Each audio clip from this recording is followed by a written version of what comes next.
Hola de nuevo. Vamos a continuar con el tema de las estructuras celulares, los organelos y todo lo que lo componen. Entonces, en este nuevo subtema vamos a ver lo que son las estructuras y cuáles son sus funciones. Vimos cuáles son los organelos, pero pues ahora vamos a ver cuáles son las funciones de cada uno de los organelos. Entonces, empezamos con lo que forma la estructura de la célula. Y bueno, pues aprovechando aquí las imágenes, estas son células vegetales y era lo que les decía, pues se ven muy geométricos, muy simétricos, parece como si fuera un panal de abejitas, entonces se ve perfectamente la geometría. Ujú. Y bueno, aquí en este caso pues vemos los cloroplastos. Este es, por ejemplo, parte de una célula animal. Aquí, si vemos, pues a lo mejor no es tan geométrica, más bien hasta cierto punto amorfa. Y bueno, pues existen gran diversidad de ellas. Ambas son imágenes de microscopía óptica. Y bueno, vamos a continuar. Entonces, lo primero es dentro de estos organelos, vamos a mencionar lo que es la membrana plasmática o membrana celular. Los dos nombres son correctos. Esta es una estructura que está formada por una bicapa lípida. Esta bicapa lipídica o lípida está formada por fosfolípidos, proteínas y carbohidratos. Entonces, ¿por qué le decimos bicapa? Como vemos en la ilustración, va a tener una capa de proteínas o lípidos, que es la que va a tener contacto con el exterior de la célula. Luego hay una parte intermedia con ciertas uniones que después veremos. Y luego hay otra capa que esa es la que va a tener contacto con el citoplasma como tal. ¿Cuál es la función de esta membrana celular? Bueno, pues entre sus funciones es que podemos compartimentalización de la célula, es decir, que se hace eh, lo que decíamos, bueno, ¿de dónde viene la definición de célula? Que es como una celita, ¿no? Es la unidad de la vida, es una parte que va a compartir, bueno, va a compactar todos estos organelos, va a darle soporte, va a darle, perdón, estructura y además va a proteger. La otra cuestión es que va a controlar la manera selectiva de entrada y salida de las moléculas. Entonces, va a controlar qué nutrientes entran y va a controlar también pues, qué residuos son los que van a salir. Va a ayudarme a la comunicación entre células. ¿Por qué? Porque en estas uniones que les platico, va a haber unas que van a encargar de tener contacto con las células alrededor y de decirle en qué estado se encuentra mi célula. Hay células que cumplen su tiempo de vida, entonces dicen, bueno, pues me toca morir, entonces le dicen las demás, yo ya estoy en mi estado de apoptosis, me toca ya morir para que entren nuevas células, entonces le indica a las demás se van a apartar en lo que llega a su proceso de muerte celular. Algunas van a poseer flagelos y hilos. Esto va a ser como elemento de locomoción, porque recordemos que, bueno, por ejemplo, en el caso de las células procariotas, pues van a tener los pilus o los flagelos para poder tener movilidad. Estos se van a encontrar en lo que es la membrana celular. Aquí, en esta imagen, pues vemos, ¿no? Bueno, recuerden que casi todos son compuestos lípidos, entonces, por ejemplo, aquí vemos un glucolípido, ¿no? Aquí vemos unos oligosacáridos, algunas proteínas. Vamos a ver aquí dentro de las uniones algunas eh, de las composiciones del colesterol, por ejemplo. Aquí tenemos una proteína globular, entonces está embebida dentro de lo que es la membrana. Luego está el aparato de Golgi, creo que es uno de los aparatos que más reconocemos en las maquetas y en las imágenes. Entonces, este aparato de Golgi, que se muestra aquí en la imagen, que a lo mejor ya visto en imágenes de la vida real no se ve tan bonito, pero bueno. Su estructura es un sistema de cisternas apiladas. Por cisterna le vamos a llamar a esto de aquí. ¿Ah? Esta es una cisterna entonces, ¿no? Esta es otra cisterna. Es como si fuéramos varios niveles de crepas apiladas, ¿no? Siendo como que cada crepita sería una cisterna. Perdón el ejemplo, pero es dentro de lo que le puedo dar un poquito de forma. Entonces, bueno, acá este apilamiento pues se le va a llamar cisterna. Ujú. Entonces, ¿qué es lo que va a pasar aquí? Bueno, pues que entonces en estos compartimentos membranosos van a haber la aparición de vesículas. Estas vesículas van a tener diferentes funciones, ¿no? Dentro de estas cisternas, pues vamos a ver que existen diferentes niveles. Están las cisternas, las dictosomas y las caras de maduración y de formación de lo que son estas vesículas de transición. Entonces, vamos a ver que hay una cara de formación y una cara de maduración. De aquí es donde yo ya voy a empezar a ver estas vesículas de secreción. Dentro de estas vesículas es donde van los desechos de lo que la célula ya procesó. ¿Cuál es la función? Bueno, pues la función es clasificar, madurar y transportar las proteínas a tres diferentes destinos. Uno es que se vayan hacia los lisosomas, a la membrana celular, y otra es que son vesículas secretoras. Luego vamos a tener lo que son los lisosomas, lo que llamamos del aparato de Golgi, que bueno, pues algunas de estas vesículas se van a los lisosomas, que son los lisosomas. Bueno, pues los lisosomas son estructuras de forma esférica que están rodeadas por una membrana. Esta membrana se produce en el aparato de Golgi, es la parte membrana, ¿no? Hace este encapsulamiento. ¿Cuál es la función? Pues va a tener enzimas digestivas que van a ser empleadas para digerir macromoléculas. Estas macromoléculas pues, tienen que entrar por la membrana.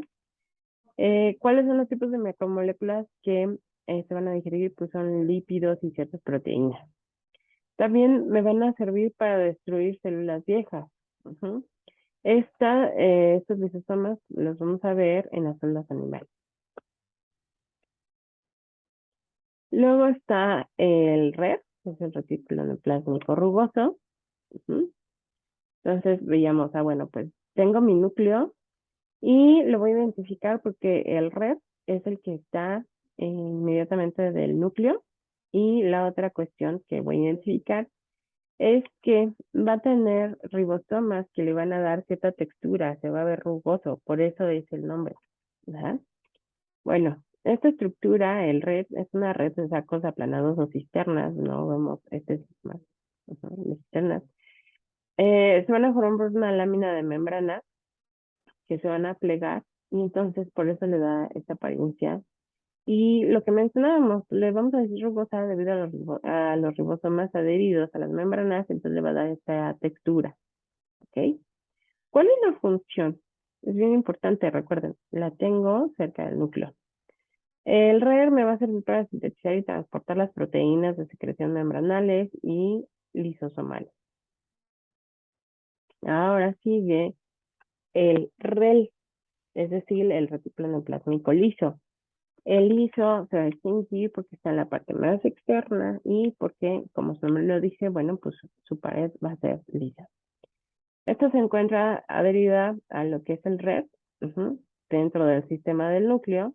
Es un sistema complejo de membranas, son estos de aquí, y también van a tener una estructura lipoproteína.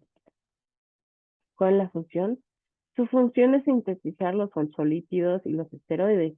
A su vez, también tiene que sintetizar los glicogenólisis y la degradación de las sustancias tóxicas que se encuentren dentro de la célula. Ahora, las vacuolas.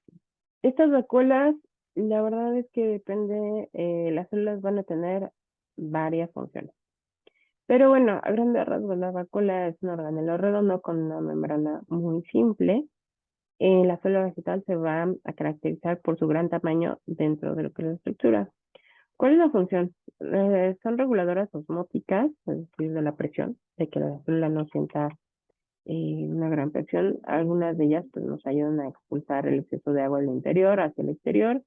Y en algunas otras vamos a encontrar que dentro de estas vacuolas hay enzimas digestivas que me van a ayudar con los nutrientes, sobre todo los que son un poquito más complicados de degradar, para poder obtener lo que se necesita para la célula. Vamos a ver ahora lo que son los cloroplastos. Estos son exclusivos de la célula vegetal. Estos en su estructura se componen de una membrana externa, esto lo delimita, perdón, esto es lo que lo delimita. Y otra interna que se va a replegar hacia el interior. Aquí voy a encontrar los tilacoides. Es decir, estos de aquí. Los que veíamos en la primera imagen, nada más que en la primera imagen los veíamos, digamos, desde arriba y nada más lo apreciábamos como estas partes redondas, pero en realidad son apilaciones de esta manera, ¿no? Es esto. Entonces, bueno, eh, vamos a ver dentro de la estructura que está la grana, que es el apilamiento de los tilacoides, la grana como está acá, y los estromas, que es la cavidad interna del cloroplasto, perdón, que va a rodear a los tilacoides, donde también se encuentra el DNA y los ribosomas. Estos van a presentar un genoma propio. Esta es una de las características por las cuales se puede concluir que los cloroplastos vienen de una célula procariota independiente. De esto platicaremos después. ¿Cuál es la función de los cloroplastos? Bueno, pues estos van a contener clorofila y esto permite que las sustancias inorgánicas que contienen energía se puedan transformar en compuestos orgánicos ricos en energía. A este proceso se le conoce normalmente como fotosíntesis. Luego vamos a encontrar lo que es la mitocondria. Aquí, este es un organelo súper importante porque es la que nos va a ayudar en los procesos de catabolismo para procesar la energía, lo que a lo mejor han escuchado por ahí, que es el ATP. Entonces, bueno, ¿en qué consiste la mitocondria? La mitocondria va a tener una estructura donde va a tener una doble membrana, va a tener una membrana interna. Aquí vamos a ver la formación de crestas mitocondriales de composición lipoproteítica. Entonces, bueno, ¿para qué me va a ayudar? Aquí están las crestas, por cierto. Va a participar en la respiración celular, la que va a hacer la transformación. En la matriz mitocondrial se va a llevar a cabo el ciclo de Krebs y el ácido cítrico. En estas crestas que están funcionando se va a llevar a cabo la respiración celular y la fosforilización oxidativa. Entonces, eso era lo que les comentaba de que aquí se lleva el proceso del ATP. Después vamos a ver esto. Luego existe perdón, peroxisoma. Los peroxisomas van a estar de esta manera, digamos, está la célula, entonces van a ser estas pequeñas esferitas que están flotando, aparentemente solas. Y bueno, ¿en qué consisten? Son organelos membranosos, su aspecto no es constante. Ese sí que puede cambiar de un tipo de célula a otra. Sin embargo, usualmente pues los vamos a identificar como que son organelos esféricos y que tienen un diámetro promedio entre 0,2 y 1 micrómetro. ¿Cuál es la función de estos peroxisomas? Bueno, pues en el interior de los peroxisomas, en el interior van a ocurrir muchas reacciones de oxidorreducción. Recuerden que, bueno, pues la célula realiza muchas reacciones metabólicas y estas se componen, si recordamos las clases de química, de reacciones de oxidorreducción. Esto, bueno, pues se basa en que va a haber un intercambio de electrones entre compuestos generalmente catalizado por ciertas proteínas con actividad enzimática. Entonces, estas proteínas que van a ayudar como catalizador se les van a llamar enzimas. Estas también van a participar en la producción del ATP junto con la mitocondria, que recordemos que pues el ATP es la moneda energética de la célula. Luego, en el caso de las células eucariotas, vamos a ver el núcleo. El núcleo se va a componer por una doble membrana con porosidad, porque necesita hacer un intercambio ahí de materia. Aquí es donde vamos a encontrar el material genético, el ADN hereditario de cada célula. ¿Cuál es la función del núcleo? Es ser el centro de control de la actividad celular, del metabolismo de la misma, del extremo celular. Aquí se genera la síntesis de las proteínas, la división celular se inicia aquí, se sintetiza el DNA, hay transcripción, producción de diferentes tipos de ácidos ribonucleicos dentro de lo que es el núcleo. Luego vamos a ver de nuevo en la célula eucariota lo que es el nucleolo. El nucleolo es una forma esférica que de composición química a base de RNA. Aquí el nucleolo va a estar dentro del núcleo y vamos a ver que, perdón, su función es sintetizar ribosomas de RNA. Es clave en la regulación de la síntesis proteica. Vamos a ver ahora lo que son los ribosomas. Los ribosomas, esta es una imagen donde lo podríamos encontrar. ¿Cuál es la estructura del ribosoma? Pues son estructuras celulares carentes de membrana. Están formadas químicamente por las proteínas asociadas al ARN ribosómico y proceden del nucleolo. Sus estructuras van a ser dos subunidades, una mayor y otra menor. La mayor es esta de aquí, es esta área. La menor es esta de color rosa que está aquí abajo. Entonces, si lo vemos, es como si fuera una mandíbula. Entonces, digamos, es esta parte y esta parte de la interior. Entonces, bueno, ¿cuál es la función del ribosoma? Es un orgánulo lector del ARN mensajero, con órdenes de ensamblar los aminoácidos que formarán la proteína. Son orgánulos sintetizadores de proteínas. Tienen una forma esférica de composición química a base de RNA. Entonces, ¿en qué consiste? ¿Cuál es su función? Que va a tomar el RNT, los aminoácidos, y va a empezar a, digamos, tejer esta parte del ADN, va a unir las cadenas, va a ir tomando las proteínas y las composiciones y va a ir formando subunidades más grandes. Los ribosomas tienen dos funciones. Pueden ir hacia adelante, hacia atrás, es decir, puede que formen o puede que destruyan. Bien. Luego vamos a tener el centriolo. El centriolo es bien importante, sobre todo en lo que es la división celular. También vamos a ver eso más adelante en otro tema. Su estructura, y cómo lo vamos a reconocer, es que está constituido por 9 tripletes de microtúbulos. Entonces, vamos a ver que en el centro no hay nada. Esta es una imagen real. Aquí en el centro no hay nada. Y luego vamos a ver los 9 triples. Entonces, perdón.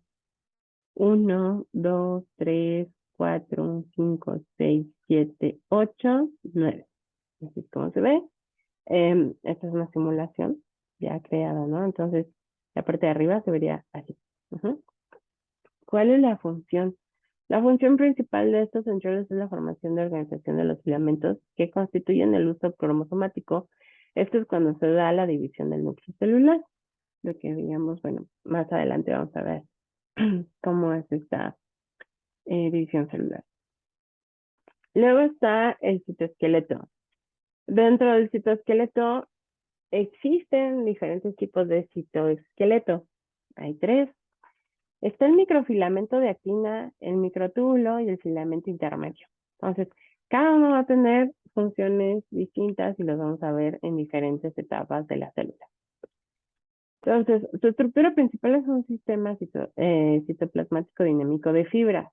Es decir, cada una de estas se va a componer de diferentes tipos de fibras. Los componentes pueden ser microtúbulos, microfilamentos y filamentos intermedios. Entonces aquí, por ejemplo, en el microtúbulo vamos a ver unidades de tubulina, que son un tipo de fibra. En los microfilamentos, perdón, los microfilamentos de actina, bueno, pues como su nombre lo dice, vamos a ver fibras de actina. La diferencia también está en los tamaños. Los microfilamentos de actina son aproximadamente de 7 nanómetros, los microtúbulos son de 25 nanómetros, mientras que los filamentos intermedios son de 10 nanómetros. ¿Cuál es la función? Va a servir de apoyo estructural para mantener la forma de los hilos. Esto también lo vamos a ver más adelante en la división celular. Va a sostener la membrana plasmática para que no colapse. Forma carriles en donde se pueden desplazar los organelos y otros elementos del citosol al momento de, por ejemplo, hacer la división celular. Es sometido a reordenamientos constantes capaces de producir movimiento. Entonces, en un momento dado, puede ser un efecto de contracción y estiramiento para poder generar movimiento. Vamos a encontrar ahora lo que son las vesículas. Las estructuras de las vesículas es que forman un comportamiento pequeño y cerrado. Están separados del citoplasma por una capa eh, lipídica, igual que la membrana celular. Entonces, ¿cómo es esto? Bueno, tengo la bicapa, entonces empieza a encapsular lo que desea y se separa formando esto que es la vesícula como tal. Aquí adentro va lo que la célula va a desear encapsular o en un momento dado desechar. Por ejemplo, puede ser que va entrando el nutriente. Entonces está la membrana, hace la vesícula y entra. ¿Cuál es la función de las vesículas? Almacenar, transportar o digerir productos y o residuos celulares, dependiendo. Tiene doble función, puede que entre o puede que salga. Son una herramienta fundamental para la célula, para la organización del metabolismo. Y bueno, con esto terminamos este subtema. Nos vemos en el siguiente video.